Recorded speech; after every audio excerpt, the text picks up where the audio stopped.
warm, yeasty smell of urine was cut with a sharper note of disinfectant. Is this meant to be a scratch and sniff book? Because I smelt that as I read it. That's a description of a hospital ward from the first book I've completed in my British Book Award Challenge, Love Marriage by Monica Ali. It's not one I would usually buy, it's a domestic book grounded in real life, and I'm a fly high with a fantasy guy. Love Marriage is a tale about love, marriage, faith and family. It's about the tension brought about by concealed truth, clawing at your skin from within, digging its fingernails into your heart. It's got short chapters, full characters, oh lovely, and it's surprisingly raunchy. Yeah, baby. Honestly, I became so invested in the personal relationships in this novel, and it's a wicked start to my book challenge. Already worth it for this alone. Find out if it's my winner on the 14th of May. If you like the idea of a grimdark fantasy set in 1800s Oxford, entirely contained in one novel rather than splintered over 10 and milked for everything it's worth, you should read Babel. Babel sort of dawdles along initially until a brutal act of aggression sets the angry tone for the rest of the book. Inside is a shadowy exploration of colonialism, set in a world parallel enough to our own that it leads you to pick at the scabs of Western history in your mind. This book rows over a river of language, professing that words are the most potent things, empowered by a combination of translation and silver. Now this one is a big undertaking, as you can see, but it's a solid and enjoyable book. I could easily see it being well translated into film. I'll reveal my winner on the 14th of May. The third book that I've completed in my challenge is Young Mungo by Douglas Stuart. I've never been more sad and glad to have read a book. Young Mungo paints a picture of pigeon grey Glasgow in the midst of fighting between the Protestants and the Catholics. Mungo is a beautifully different boy, a speck of colour hidden behind the clouds of his mother's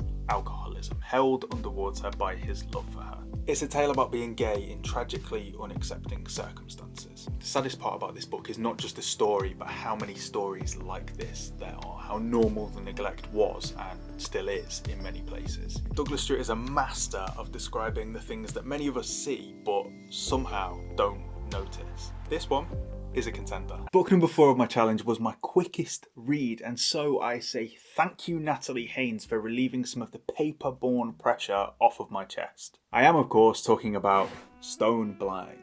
The book is a crisp rearrangement of the Greek myth of Perseus and Medusa. Medusa we all know as the horrible monster that has snakes for hair and eyes that will turn you to stone if you look at them. Stoneblind wonders whether Medusa may not have actually been a monster after all, but an innocent girl subject to a terrible fate. In reading it, I was slightly reminded of the TV show and comic book series The Boys. The gods in the book act similarly to the childish superheroes in the show, wielding their immense power for selfish and pathetic ends. Stoneblind is light on the mind, and it was a relaxing reprieve from the grey sadness of young Mungo. I like this one more than I expected to, and I can imagine reading it on a beach. Bring me a beach now. I've completed the penultimate book in my British Book Awards challenge, and it's this whopper.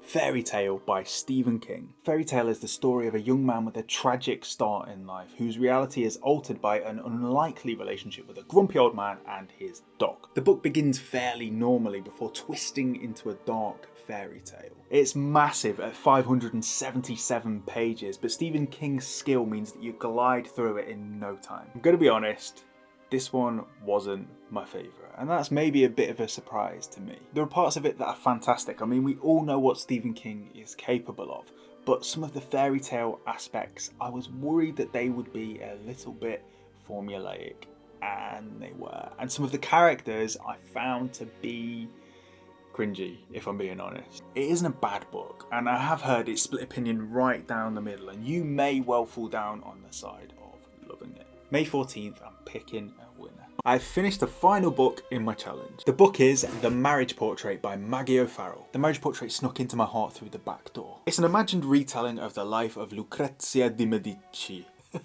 I can't take myself seriously. Lucrezia di Medici, who at the age of 13 years old was subject to an arranged marriage that unfolded rather roughly. For half of the book, I was blissfully unaware of the threads being weaved through me, embedding a fondness for Lucrezia in my arteries, my veins, and right down to the ends of my capillaries. Occasionally, Maggie O'Farrell tugs at the threads that she's sewn, leading you to a discomfort that reminds you of the brutality of the era. Sometimes I don't realise how much a book has infiltrated my spirit right until the end. The Marriage Portrait is a carefully painted picture of loneliness, violence, and the historical mistreatment of women. And Maggie O'Farrell is an artist portraying an artist portraying an artist.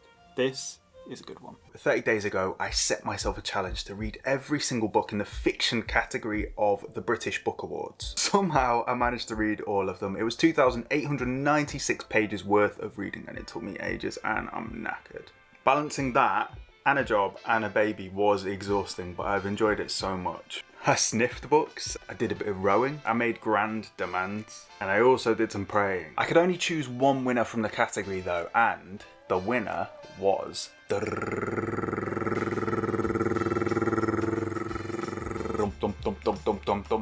Young Mungo by Douglas Stuart. It was the one book, I think, out of all of them, which really blew me away, which really has left a lasting impression on me. Followed closely by The Marriage Portrait. Douglas Stuart, man, is a man trying to break my heart into pieces.